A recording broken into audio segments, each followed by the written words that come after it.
listening to the Nerdy Reads podcast, a hipster goblin media production. I'm Justin. And I'm Robert. One of our favorite parts about reading is getting a glimpse into a world that sparks our imagination, and even helps us to appreciate the world that we live in more. Recently, my friend Robert and I got an opportunity to venture into a world of Muirwood in episode 18, and we loved it. Today, we have the opportunity to talk with the author of that story, Jeffrey Wheeler. Jeff, thanks for being on the show. Oh, it is my pleasure. In fact, I was telling my kids this morning, like, hey, I've got a podcast I'm going to recording tonight, and it's called the Nerdy Reads podcast. And, you know, my college-age daughter looks at me and is like, oh, you'll fit right in. Well, hey, it's kids, right? It's like, okay, yeah, like, They know the truth. It's true. Hey, listen, dude, I got kids that are younger. My son is 7 and my daughter's 10, and they already look at me side-eyed when I talk about the podcast already. So, oh, wait till the teenage side-eye happens. Oh man, I'm there. I have a 14-year-old, and it's cringe that I even do this. So exactly, that's the word they use more than anything else. You're so cringe, Dad. It's like, yeah, I know. So, Jeff, we read that you were into computers and gaming played a role in your childhood. And so we consider ourselves a book podcast for gamers. So we want to know, what was the first game that gripped you? You know, this goes back a while, but it was actually called, are we talking video games or like board games and stuff? Ooh, I like both those, but let's go video games first and maybe board games next. I like that. Well, but see, when I grew up in the 80s, and so my best friend and neighbor had an Atari, and so it was, there was all sorts of different, games like Pitfall and stuff like that. So, it's old school. I mean, I remember Pong. And so, when my dad bought, we got an Apple IIe when I was in junior high school. And, I loved the game Load Runner because you could build your own levels. And so, the fact that all the stuff that's available now, the graphics are so bad. And, I love the Ultima games. That was, some of my first RPG games that we did, Wizardry. But again, that's the 80s. That's a long time, dungeon crawling kind of stuff. So I did that. But my first RPG was actually called Top Secret, which is more like a James Bond kind of game. So it's Dungeons and Dragons, but James Bond. Nice. And so that was the first one that I was kind of hooked on until, one of my best friends introduced me to Dungeons and Dragons. And my older brother tried teaching us that, but he didn't quite understand the art of dungeon mastering. Sure. So he would sit with the book in his hand, like the Monster Manual, and he'd say, pick a page, any page. And we'd be like, 34, and that's where we'd fight. So there was no story. It was just all randomly. And so we'd wait till he was gone. And then we'd look at the book and we'd find, okay, where's the cool monsters I want to fight? And he'd ask us, and suddenly we're fighting something cool because we'd memorized the page numbers in advance. So it wasn't until one of my best friends, showed me the role-playing aspect of it with characters and story and stuff. And that lit up a part of my brain. It's like, hey, this is a vehicle for telling stories. And that's what I loved about it more than just randomly rolling a 20, when you really needed it. So, you mentioned Dungeons and Dragons, and we were going to get to some of that a little later into the show. But since we're here, let's just go ahead and keep it rolling, And so we've read that you're a dungeon master. I'm sure your games are epic. And I'm sure, has any of those campaigns that you've ever written for a group inspired a book? More than one, actually. Nice. Awesome. So, my very, probably one of my very first published, self-published novels, my Landmore series. So, Landmore and Silverkin was absolutely based on D&D campaigns I did in high school and college with some of my friends, and I learned writing novels that adapting D&D campaigns is a very different story because, the random monsters you fight or things. And so I really had to kind of, do my own world building. I couldn't, borrow, TSR at the time, for Wizards of the Coast bottom out. I couldn't, adapt their worlds. And so I had to do my own. After I wrote my first Muirwood trilogy, my second trilogy that I published with Amazon Publishing was my Whispers from Mirrorwind. And that was absolutely based on a D&D campaign I did with some of my friends, and my wife was one of the characters too in that story. So, I cut my teeth on storytelling using Dungeons and Dragons and stuff. So it did for sure play a role in several of those series that I've done. Not so much in my current stuff, but a lot of it absolutely was inspired back then. Jeff, you're a perfect guest for this show. Do you have a favorite D&D class? I do, and this is from second edition Dungeons and Dragons. My favorite class that I love to play as a character was the Thief Acrobat, and it was because of the evasion skill that it had. Because I loved that back in the day. That rule was, if you got hit by something, you could roll and you could dodge the hit. And I just thought that was super powerful. So kind of the Gandalf character in my Landmore series was based on a thief acrobat.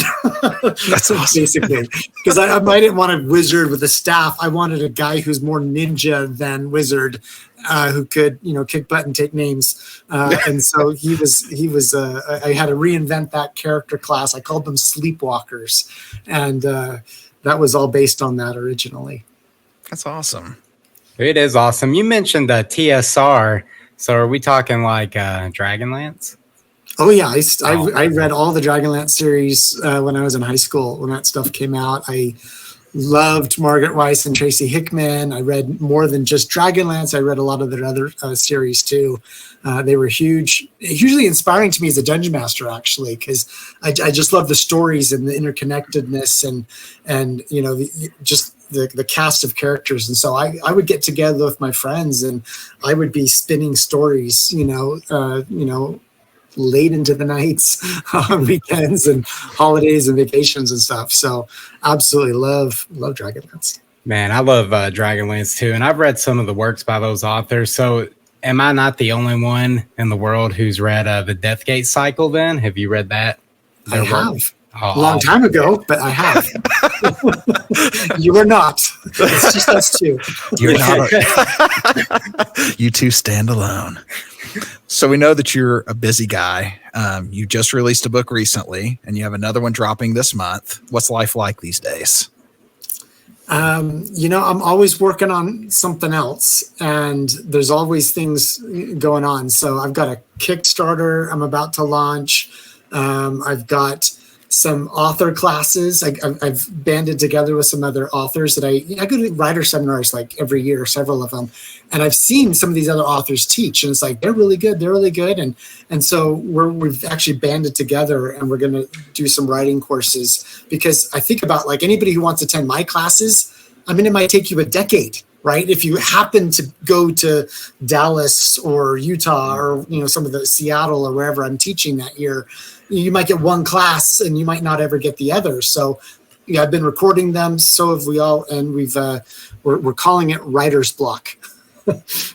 Because it's kind of a play on words, right? Sometimes you have writer's block, but sometimes we're a block of writers that offer our insights into world building and magic systems and character development and all the different things that part of the craft that we care about. So I've got that going on, and I've got a brand new fantasy series that I just kicked off and started writing that is going to be coming out end of next year. So lots of things juggled at the same time, but it's the job I wanted when I was in high school, like when I was playing D&D and reading Dragonlance and other stuff. This is the life I wanted, and if I had known back then that I'd have it by the time I was in my 50s, I would have been like, no way. My parents were like, that's never going to happen, so you might as well get a real job. And I did that, but grateful that I was able to leave that job almost 10 years ago and write full time ever since. That's awesome. Yeah, that's fantastic. We actually have a listener question, and some of the listeners of our show are also creatives, and one of them himself is working to become an author. And they've asked, you have a large body of work, and you've been in the game for about 10 years. What's your writing process like? I would have to say my background at Intel, at a tech company, flavors it quite a bit, because I remember reading Brandon Sanderson and how many words he puts out and and how long he does it. Or Terry Brooks was a mentor to me and somebody that I admired, and I kept learning how everyone else did it.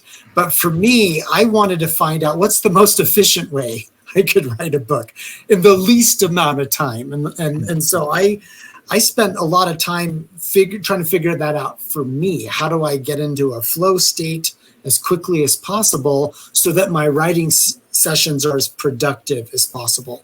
And so my habit, and I'm a big believer in atomic habits and stuff like that, I write 3 days a week, Mondays, Wednesdays, and Fridays, typically. And I can crank out a chapter in about 2 hours.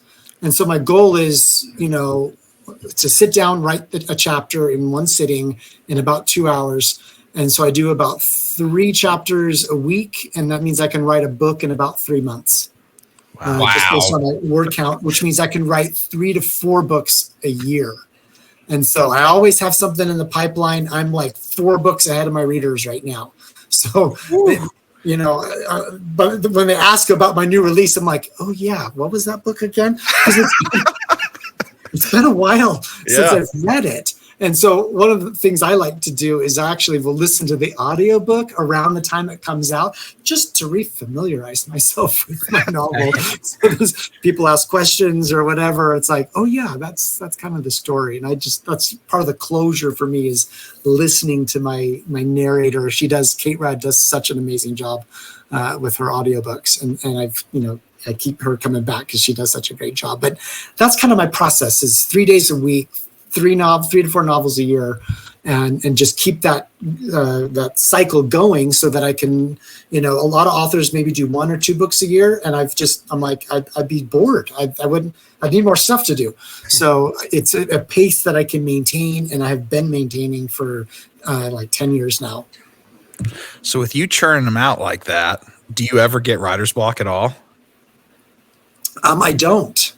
I don't. I have found, I used to a long time ago, and I know that if I tried to write faster than this, that it would be hard. There was one of my muirwood series, actually, I was kind of behind. I was getting behind on, towards risking missing a deadline. I don't like to miss deadlines. And so I had to write more than 3 chapters a week for the last couple of weeks to catch up and finish the book on time and on schedule.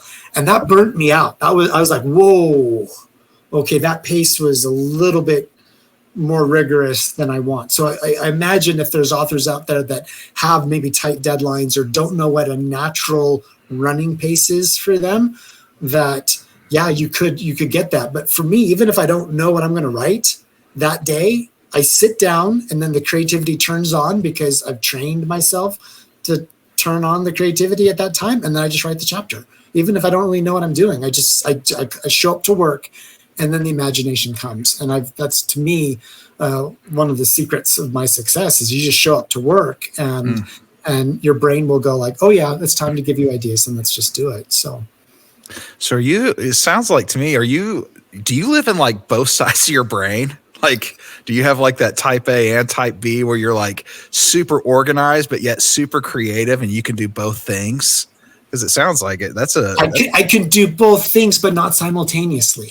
Gotcha. Right. So my niece was asking for some help on an essay recently. And I said, you got to turn off your editor brain when you're creating, like having that on at the same time. It's like, it's just like, a mixed signal. You don't get the creativity side. So I will write an entire book and I won't edit it at all until I get to the end. And so I'll go all the way through 30, 40 chapters, and then I'll turn on my editor brain and I'll start going through that. Or when I'm, doing writing a newsletter or doing edits or interacting with fans on social media or whatever. That's a different part of my brain. But when I'm creating, I put myself into that state where I've got my phone turned off, I've got my email shut down. I don't want to be distracted because I want to be able to tap into that creative side exclusively. And then I try not to second guess. Like, I don't try to find what's the best way of writing this line. I'm just putting stuff out there, and then I'll tweak it and refine it later with the editor side of my brain. But yeah, I'm very self-disciplined on time and stuff. I really write the same time, most of the time at the same time in the day. I have discipline that way, but the creative side is something I've learned to hone and have it be a deliverable skill for me, and that's super helpful. That's awesome. Jealous. That is amazing, dude. I'm jealous too. You mentioned you had a lady, I believe her name was Kate, who does your audiobooks. So you create fantasy novels. Sometimes those names are hard to pronounce. I find myself on Google trying to pronounce names before we do a show because I don't want to butcher something. So, like, does she ever call you and she's like, "Hey, what is this name? What's up?"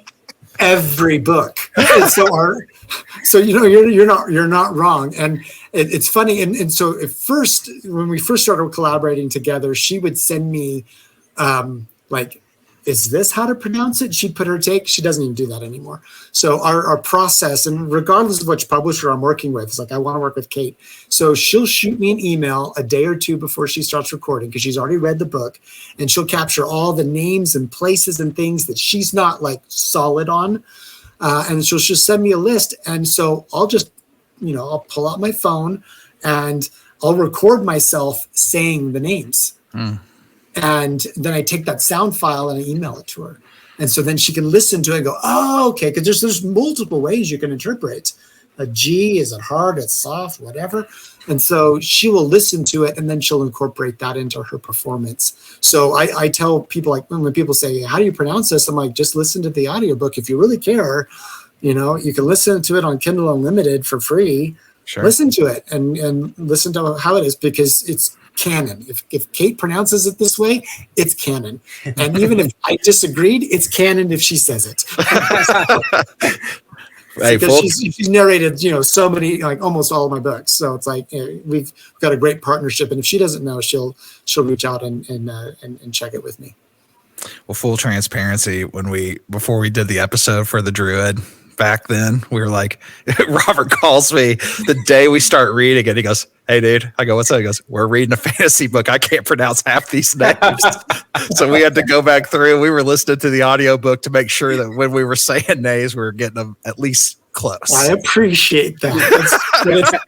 But that's part of the business, right? When you're creating fantasy worlds, it's like, yeah, there's absolutely many ways. It's intuitive to me because I'm the author, but I could just imagine. And I had the same thing looking at Terry Brooks's books, or, the others is like, how do there weren't audio books of Dragonlance, to be honest. So yeah. In fact, I remember going to a book signing at Terry Brooks, because, when I was in high school, I loved his Shannara series until I learned that's not how you pronounce it.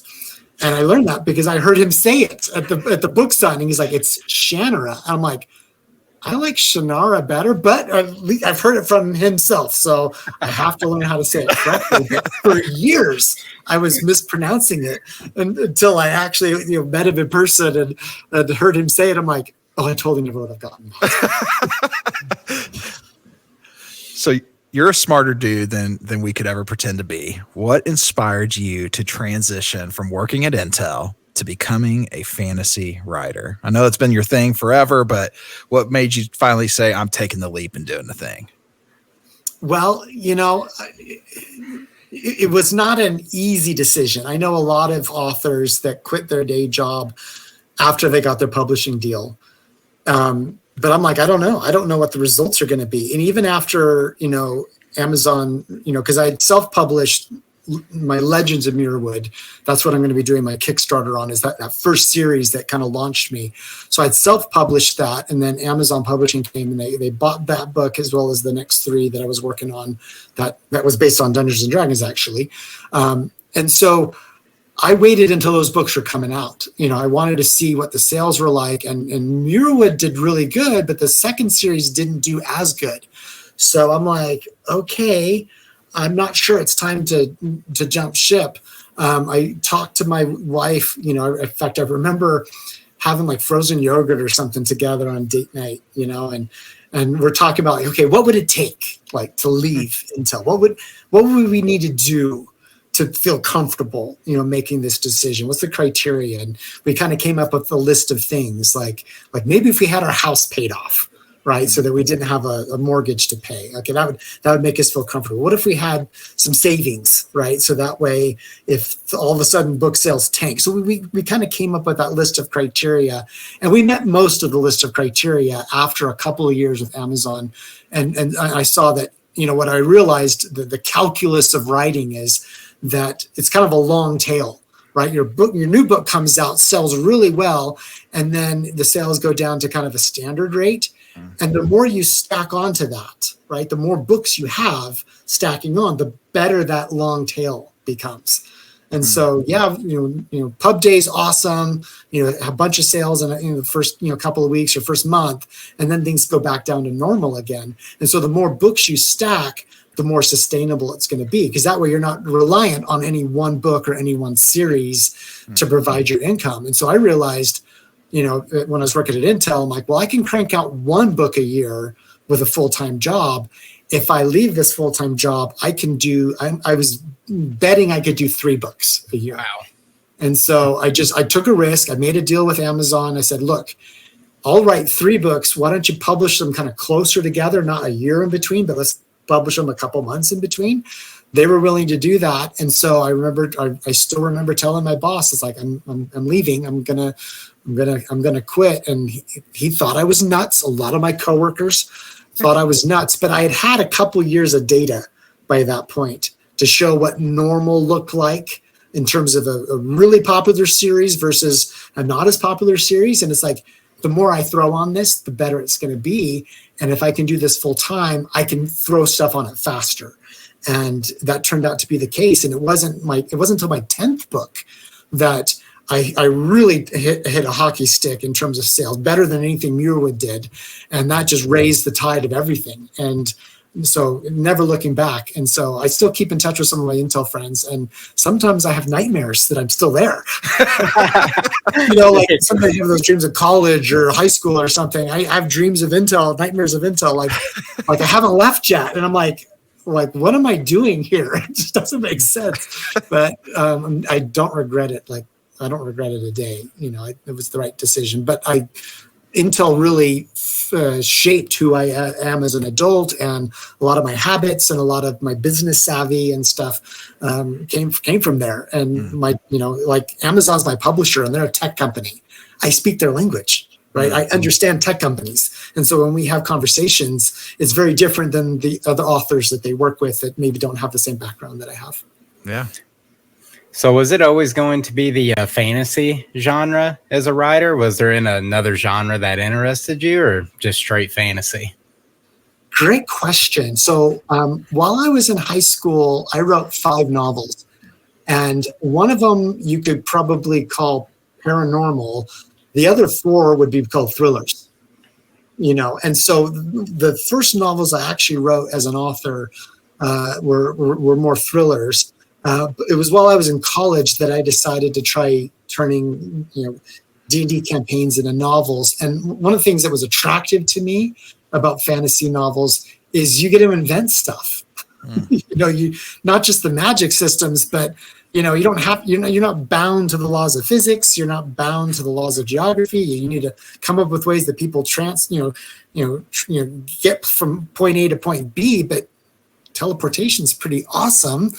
We don't have that here in this world. And so that, that was really helpful to me. And after, writing some 30-some books, I decided to write a thriller again. In fact, actually, my newest releases are thrillers. I've written a trilogy of them just to try something new. I wanted to push myself outside my comfort zone. The thriller audience, is a lot bigger than fantasy. And so I just wanted to see if I might be able to, bring some of my fantasy fans into a thriller world, and to see if I could entice some of the thriller audience to try out my fantasy. So, we're still seeing how it's going. It's still very new. I've only had the first book out. The second book drops in December. And so we'll see how that goes. But I think it's important for authors to not get in a rut of just doing the same thing over and over again. Writing, for me, I didn't want to write in the same world just exclusively. I wanted to have many worlds and have them cross over and do different things, but to have them discrete and have different rules per se. So yeah, thrillers and fantasy have been kind of my bread and butter for the most part. Awesome. Will you go back to paranormal ever? I don't know. It's a different genre, and there's different tropes that are kind of accepted in it. And so it would really it would have to be a certain kind of idea that I would need to feel it was different enough. Because I think, I don't want to just be a copycat of other authors. And so unless I find a different way of tackling it, like even when I did my thriller, I read a ton of thrillers to see what the norms were. But, my thriller included a family going through a life and death situation. And so, I'm a father of 5 kids, and, I imagined, something like this, like a nightmare scenario, with taking, with a family, and that changed the dynamic, and that made it more my style than a spy or a military guy or, something like that, has been done so many times. I wanted to try to do something a little bit differently. So unless I found a niche or a way of attacking that differently, that would be more interesting to me as an author. When you were reading all those thrillers, what thriller stood out to you, and you were like, man, this is a banger right here? It's a really good question. I've always enjoyed Dan Brown's work because it's so, and I'd read his stuff even before I decided to do that. But I've been very impressed with Dan Brown. There's so many that I went through. I definitely liked Blake Crouch, the Wayward Pines series. Man, that one was scary. It was a thriller, and that was definitely something that I found. So there's, I've tried Michael Crichton. I've tried lots of other authors as well. Dan Wells is another one that I like. So as you mentioned earlier, you have a new book coming out, Jaguar Prophecies, and that's dropping pretty soon. We saw it was a follow-up to the Doomsday Match. Could you share what kind of sparked this idea for this and tell us a little bit about the book coming out? Absolutely. So my ideas come from many different things. Sometimes I get an idea when I'm traveling. Sometimes I get ideas reading other books. Something sparks it. This series, the Dresden Codex, is the trilogy, came as a nightmare while I was on vacation with my family. And so nothing bad happened to us, but I can have sometimes very vivid and intense dreams, and sometimes those dreams have ended up as novels. Just because it may be the seed of it, was inspired. And so I'll wake up and I'll capture that idea, like, wow, here's a dream. And it was this nightmare about like my family being hunted by my neighbors. Authors are weird. Our imaginations are working even when we're asleep. Sure. And so that idea would not leave me. And I was working on the dawning of Muirwood series, the Druid and Hunted and Betrayed, and my editor had to leave on maternity leave, and so her, one of her colleagues, her boss, who runs the thriller section of Thomas and Mercer, which Amazon Publishing does, I got to work with her, for one of those books, and so I just said, hey, I got this idea. Can I run it past you? And she's like, wait till your editor comes back, and then we'll talk about it together, the three of us. And so I waited, and she came out. She didn't want to be seen like poaching me from the other imprint. But I just mentioned this dream. I mentioned the idea, and we just bounced some ideas off. And they said, I said, I think I could turn it into a series, but I only have the first book. I mean, normally I get the idea for the whole story arc for like a three book series. Wow. And I'm like, I only have the idea for the first book, but I have a feeling that it could expand into multiple novels. They liked the idea. They gave me some guidance, some coaching. They gave me, some suggestions of authors to read, like, hey, these are some things that might, be in the same milieu that you're doing. Give it a look. So I signed a 3-book deal with the understanding that if I finished book 1 and that was it, the tank is dry, we have nothing else to go with, that we'll just call it 1 book and done. But if we can expand it, we will. And as I was writing book 1, as I was writing Doomsday Prophecy, which takes place down in the Yucatan Peninsula in Mexico, which I've been to the places that I've climbed these ancient Mayan pyramids. It's pretty awesome. Oh, that's awesome. That's cool. Been out into the jungles and stuff. And it's another perk of being an author is your vacations can lend into novels, which makes them a good tax write-off as well. So going through the jungles and stuff, while I was finishing Doomsday Match, that's when I saw the plot for Jaguar Prophecies. I did not know what I was going to do until about 3/4 of the way through. And I finally, because I didn't even know how the book was going to end. It's like I was just writing this story, like, how do I keep raising the stakes, and how do I make this family escape and get captured and all this stuff? How do I make all that stuff together? And it wasn't until I was getting to the end that I'm like, here's where book 2 could go. And so I finished book 1, told my editors, like, I've got book 2, but I have no idea about book 3, like zero, no idea. And so I wrote book 2, which takes place mostly in Bozeman, Montana. The main character is an author who left California to another state, very reminiscent of me. But I don't live in Montana, but I've been to Bozeman. I went there to do research on the locations. I even went there during the winter, which is where it takes, when it takes place. And so just to get a sense for it. And so I thought, the first book's in the hot, arid jungles. Second book's more like Empire Strikes Back, with more of a winterscape. And so I wanted to do that. And it wasn't until I was about 3/4 of the way through book 2 that I got the ideas for book 3, which, will come out early next year. And so all 3 books are written, all 3 books are in production, and moving forward. So that's the story, but it all came with a nightmare. And so I pay attention to my dreams because, that sometimes that a really good idea can come from them. That's awesome. Yeah, I love that, dude. You, according to your website, I've only visited one of your worlds, but trust me, I'm going to visit them all very soon. What is your favorite out of these 7 worlds I believe you have that you've created? What's my favorite? Like telling me, which of your kids do you like the best? I like them exactly. Different reasons. I love Muirwood because that's what launched my career. Sure. And earlier this year for spring break, my family went to England, which was the setting of Muirwood. We went to the Abbey ruins at Glastonbury, which inspired Muirwood Abbey, right? That's cool. And so we got to go there, and that was so stinking cool. To walk the grounds and to visit the place that I only seen pictures of, that these pictures had fostered my imagination. So I love Muirwood. I love everything about it.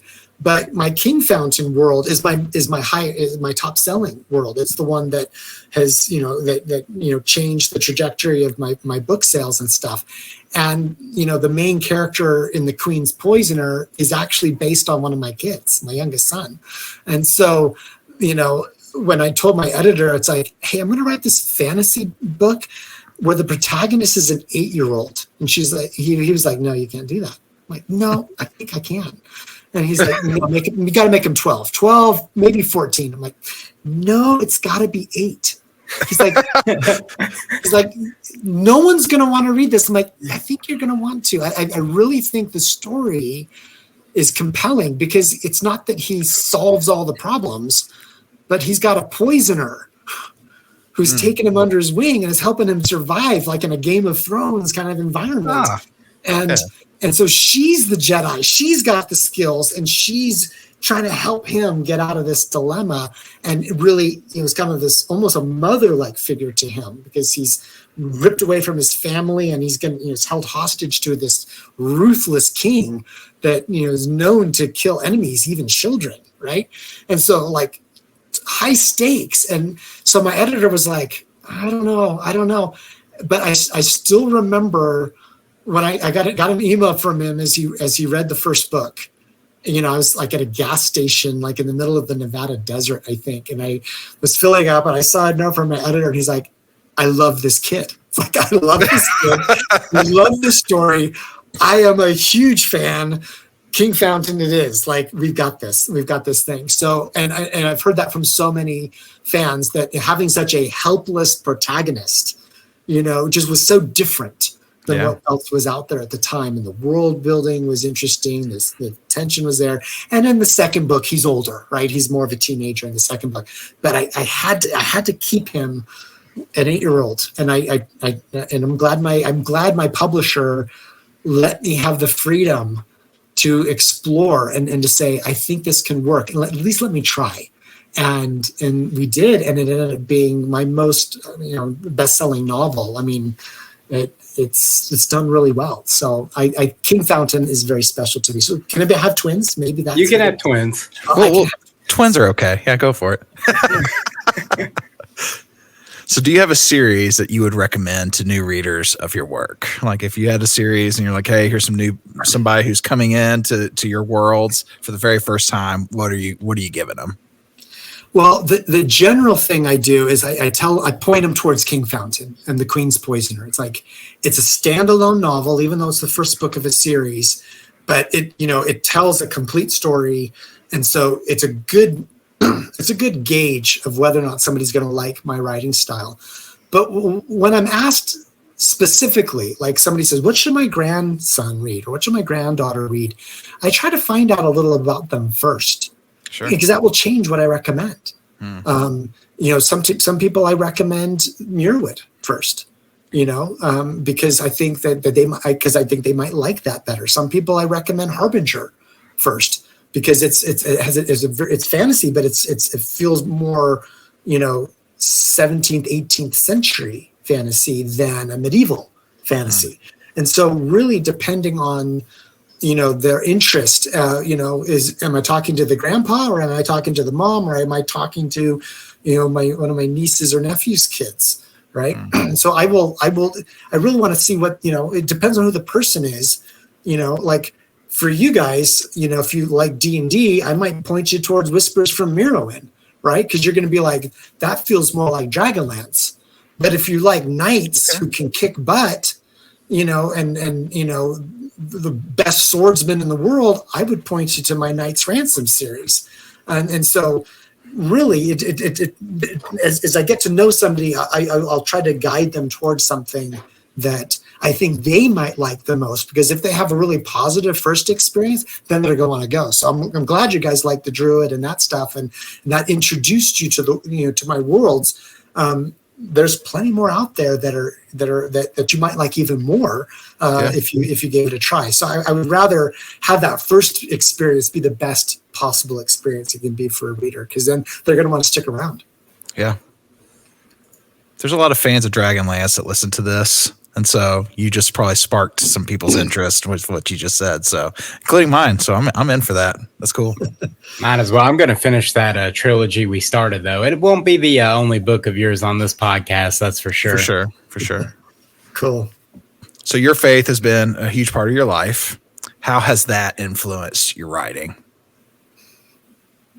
Well, there's something about my religion in general. There's a lot of fantasy authors that are members of the Church of Jesus Christ of Latter-day Saints. And there's even like a major news article about it within the last month or so. Like, people are like, why are so many authors coming out of Utah? It's like, I don't live in Utah, but we share the religion. And so there's something about our religion that embraces the world building and the fantastical and things that are there. But I know for me as an author, like when I was writing Muirwood, I was in a leadership position. I was a congregation of about 250 people are led by a local bishop. It's a total lay ministry, so you don't get paid. So I'm working full time at Intel. I'm trying to write novels, and then I have a second full-time job, caring for a flock, right? And so, I mean, that's intense. That was hard. And I'm raising a family too.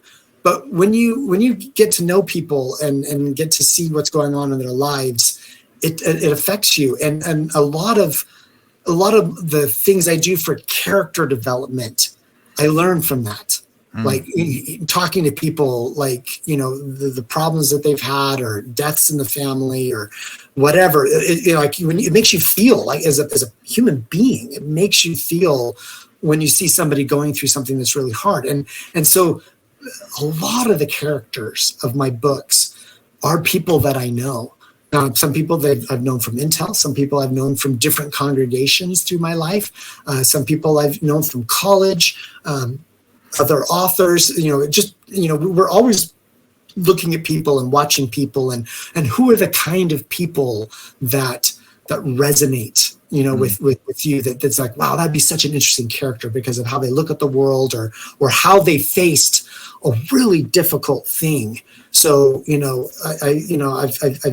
it definitely has played a role, not just, from scriptures or things, but just the life experiences that people have, that when you're deeply religious and you're in a very tight-knit community where you're watching people go through some really hard things, those can't help but impact you, and then they spill over into your writing. So here where I live now, one of the higher leaders, not over, the local level, then the higher level, he's a big fan. He was a big fan of mine.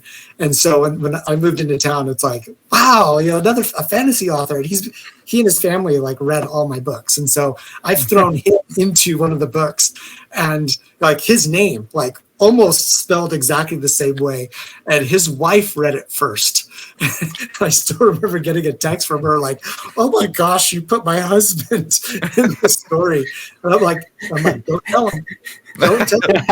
And I remember getting the text from him when he finally came across his name in a fantasy novel, because he'd read so many of my books, and all of a sudden it shows up there. It was really fun. So, a lot of these weird names you guys can't pronounce are actually real people too. Hey, there you go. I think I was sharing with Robert. This was when we first picked up the Druid. I didn't look at your bio or anything, didn't know anything about you at the time, but we were kind of looking through the book, and as we were reading through, I think I mentioned to Robert, I was like, I keep feeling like I'm sensing some biblical references in this story a little bit, or at least like something influenced there. So it's definitely something that I thought was cool. It's well done. I like it. Yeah, I enjoyed it as well. And I don't just have biblical references too. I have Roman Stoic philosophy. I have lots of different things that have inspired and woven together, because there's certain things, there's certain virtues that just resonate with people in general, whether Christ taught it or whether advisors of the Roman emperor taught the same principle. Certain principles resonate with us as human beings. And so I like to tap into those themes. I call them virtus themes, virtus, because I studied Latin in college, and there's this Roman philosophy of virtus is something that's appealed to me. I like stories, like Star Wars has those kinds of themes in it. And so that's things that have attracted me as an author, and that's what I like to have in my books. And so, you're not mistaken. They're all through there. And I have fans, like I had a fan, very deeply religious, not of my faith, ask me a question if I was intending this biblical thing from Muirwood, actually.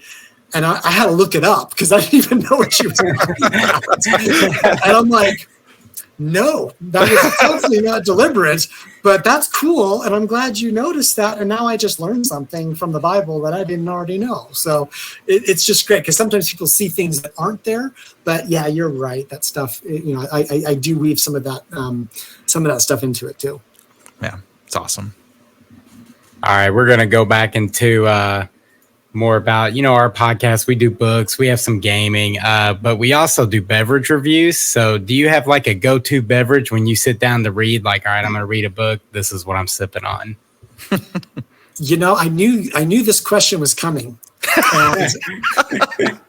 And I'm going to be so sad to disappoint you because I like drink water. Like we go to a restaurant and it's like, what would you like, sir? We got all these like a zillion lemonades. I'm like, I'll take the water, please. I don't. And when I'm reading, I know you guys do, but for me, it's like, if I'm going to have the calories, I want an ice cream sundae. Hey, I'd rather eat it than drink it.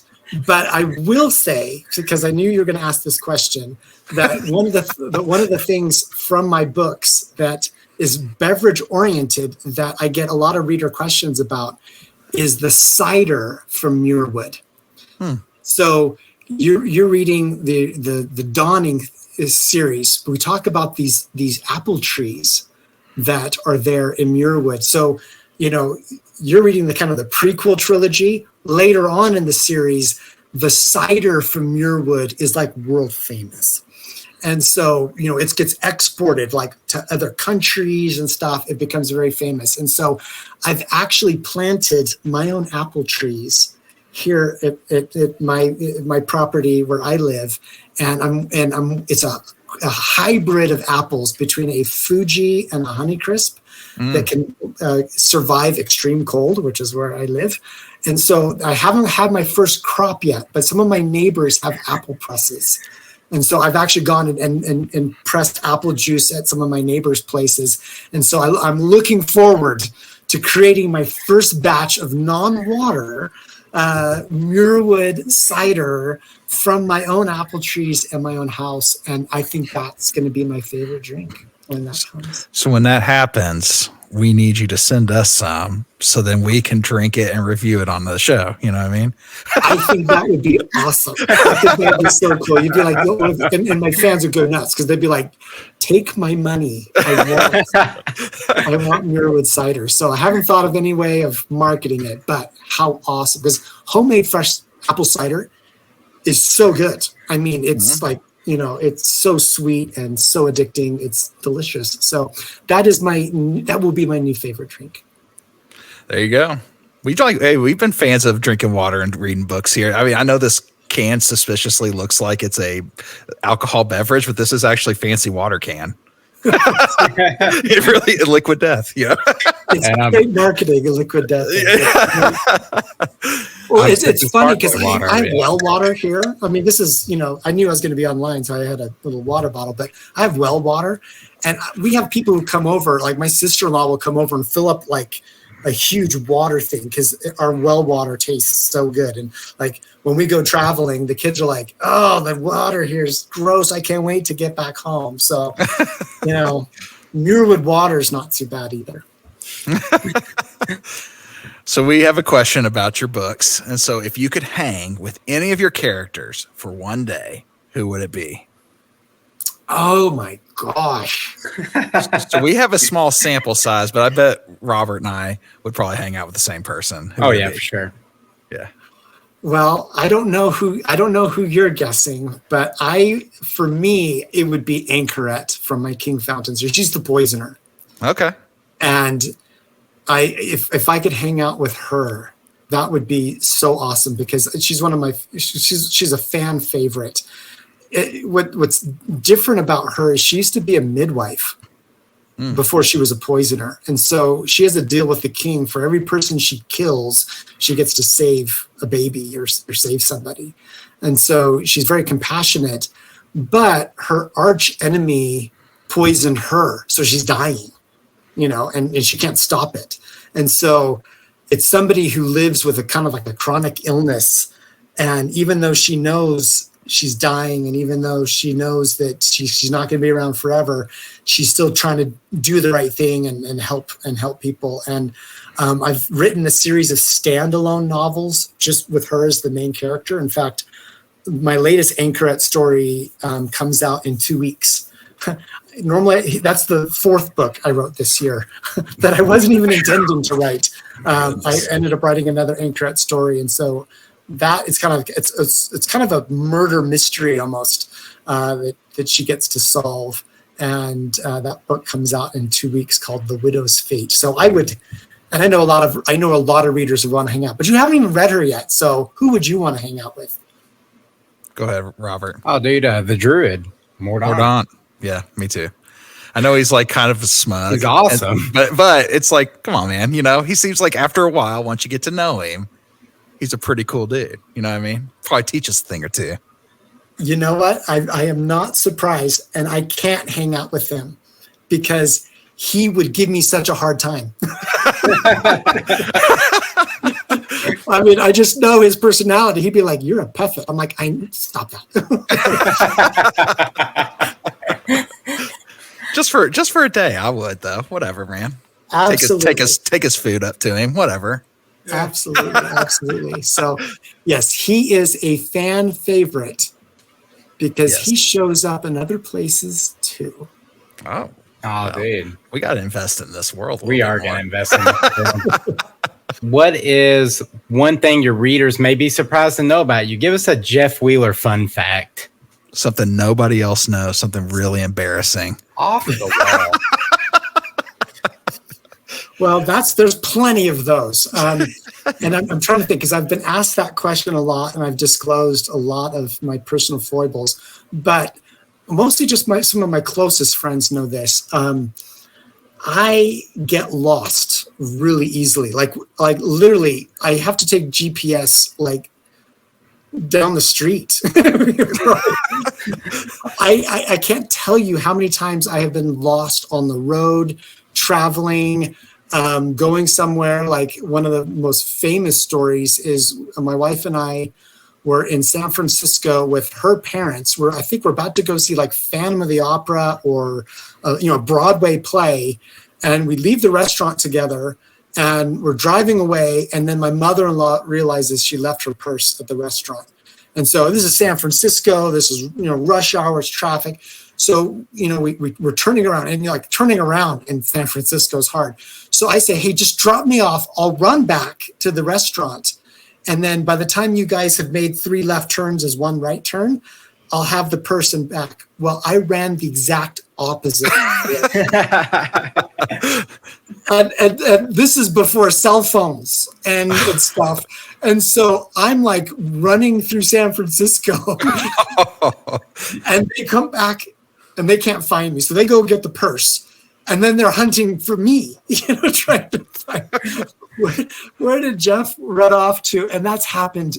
I mean, it's embarrassingly happened so many times. So yeah, I have a notorious bad direction, and I'm so grateful that GPS is on the phone, and I'm grateful that I have it, because I would never have tried to drive in England, on the other side of the road with roundabouts and stuff, if I didn't have the GPS, like in 2 miles, you have to take the 3rd exit on the roundabout to go here. And I was so stressed out, but after a couple of days, I was getting pretty good at it. But that first weekend, I was a nervous wreck trying to maneuver through, British traffic in a rental car. So that is something about me that a lot of people don't know. I'm erring in my plots. Well, that explains now why you don't tell me to find something. Well, earlier you mentioned you love teleportation, so maybe that explains why. There it is. No directions needed. All right, man. We want to play a game with you, so we're calling this game The Great Debate. We're going to give you an option between 2 things. You're going to help us solve all of the nerdy world problems. We talk a lot about nerd culture here. And so, people argue. We're going to give you an easy one first. We're going to spitball them. Doesn't have to be too long, but you just kind of spitfire what comes to your mind first. Are you ready? Okay. All right. I know you're a water guy, but Pepsi or Coke? This is funny. I have never drinking either. Whoa! In fact, my wife likes to tease me about it because I grew up in a very strict, LDS home. So I did not drink caffeine products just because, my parents are like, thou shalt not do it, even though it's okay. But my wife teases like, you've never even licked a Coke can. Wow. Hey, listen. So to be honest, I can't. I don't have a preference. I drink root beer. And if you ask me between mug and A&W, I have a preference. All right, what is it? Go ahead. What is it? I definitely prefer mug root beer. Same. Wait, we're disrespecting Barks? I mean, Barks is okay. I don't like Barks. I've had it. I don't like it. I am a mug root beer for sure. Fantastic. Star Wars. See, I threw you off on my answer. You don't even know what you're going to get out of me now. We don't know. I'm scared for the rest of these, though. Actually, I have faith that the rest of these we will have answers that I haven't heard of this. But go on, Robert. You got the next one. Yeah, is it Star Wars or Star Trek? Oh, Star Wars, but I like both.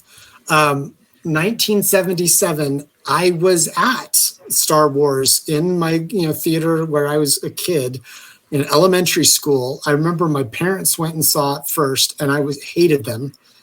Like, why did you go see that without taking us? Like, we wanted to make sure it was going to be okay for you little kids. And I'm like, all my friends were talking about it, like how awesome it was. And I'm like, you must take me. And I still remember to this day sitting in the theater as that Star Destroyer goes overhead, the speakers rumbling the theater, and I'm like, this is me. This is what I want. And so, but I also grew up.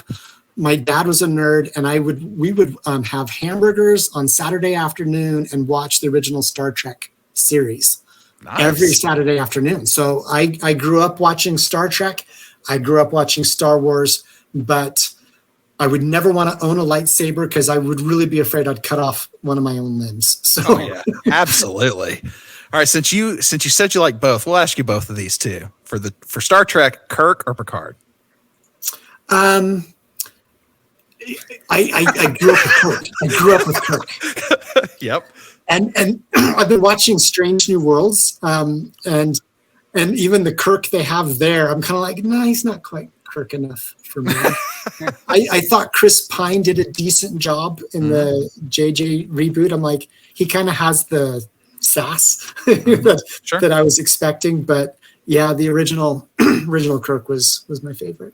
All right, Luke or Vader? Oh, Luke.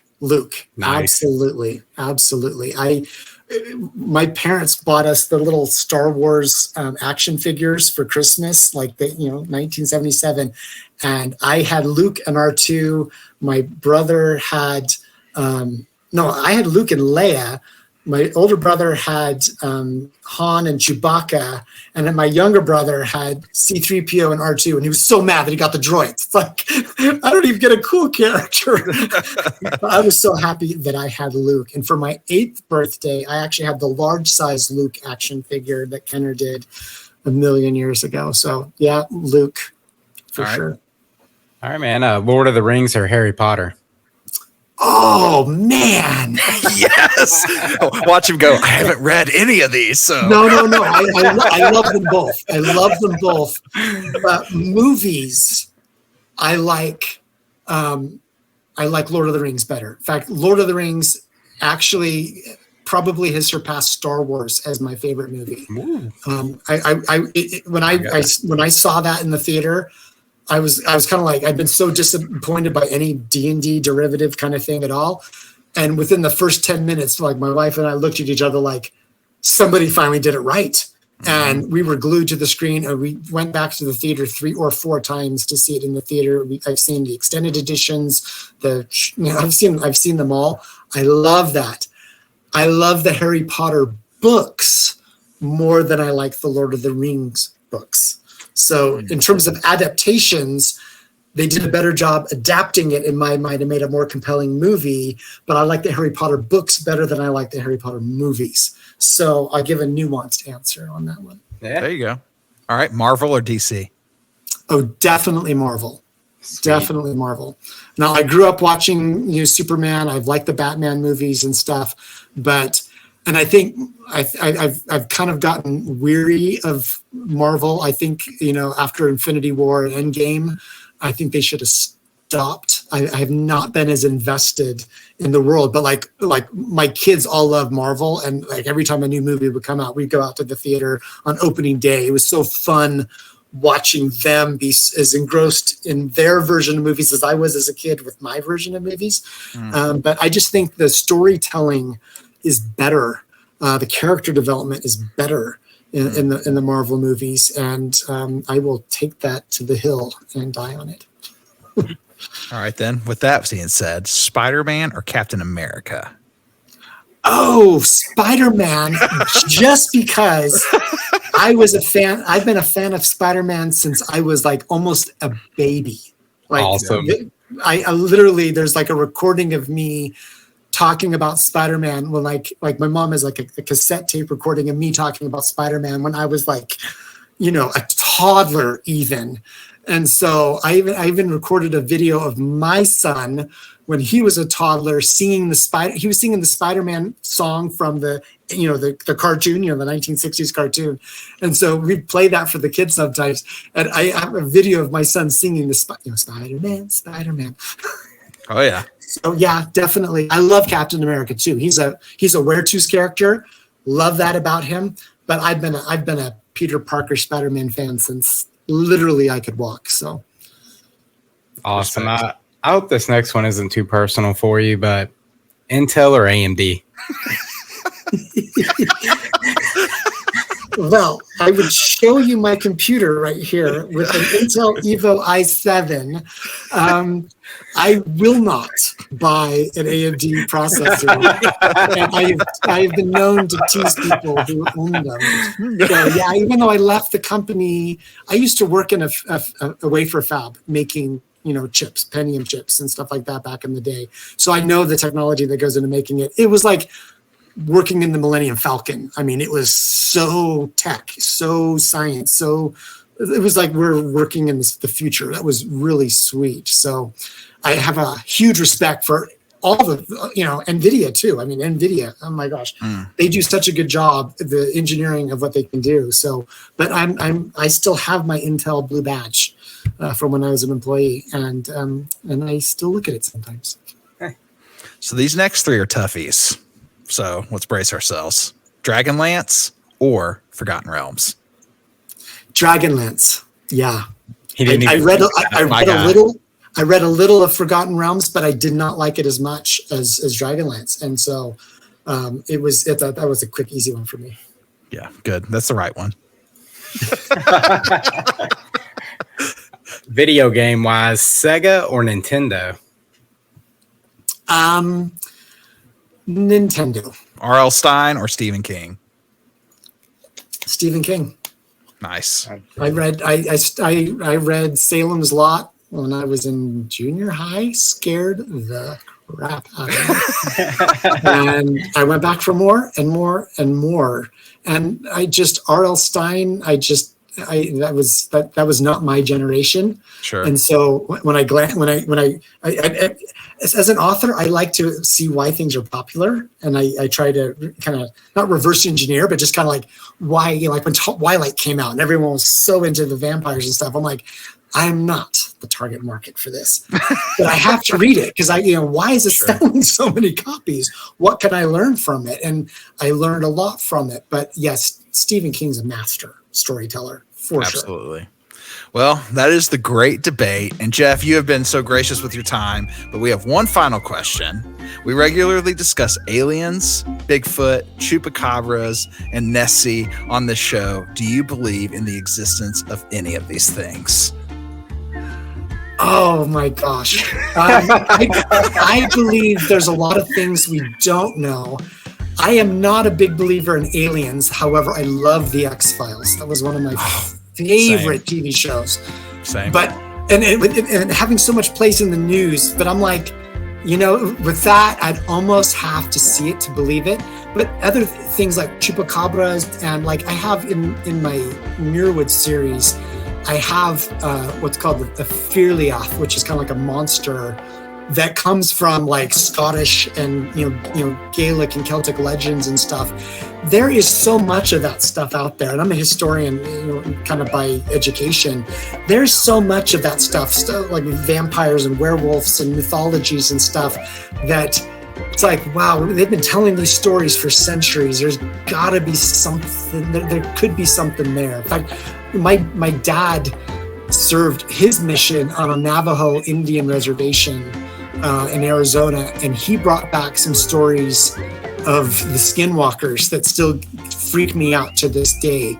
So I'm more inclined to believe that kind of supernatural stuff than the alien ships coming down. But I don't know, but there's a lot of unexplained stuff in this world that we haven't figured out yet. And so I'm open to, being surprised at what might else be out there. Like you said, you're a fan of X-Files. We say all the time on here, we want to believe. I want to believe in Bigfoot. I hope Bigfoot's real. Scully. I mean, who's your favorite? Do what now?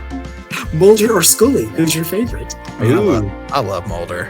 I mean, Scully's cool too. I think you can't have one without the other. Like, I don't think you have to have both. You have to have both, or it wouldn't be as compelling if they weren't both there. So I just think Mulder's funny though. Like, he has little funny one-liners that I just don't know. I love Mulder. He's the dude. But Scully's awesome too. Like you said, gotta have them both. Awesome. Well, this has been so much fun with you guys. Yes, thanks so much for hanging out with us. Where can people find what you have going on?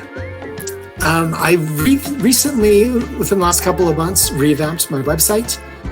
So jeff-wheeler.com.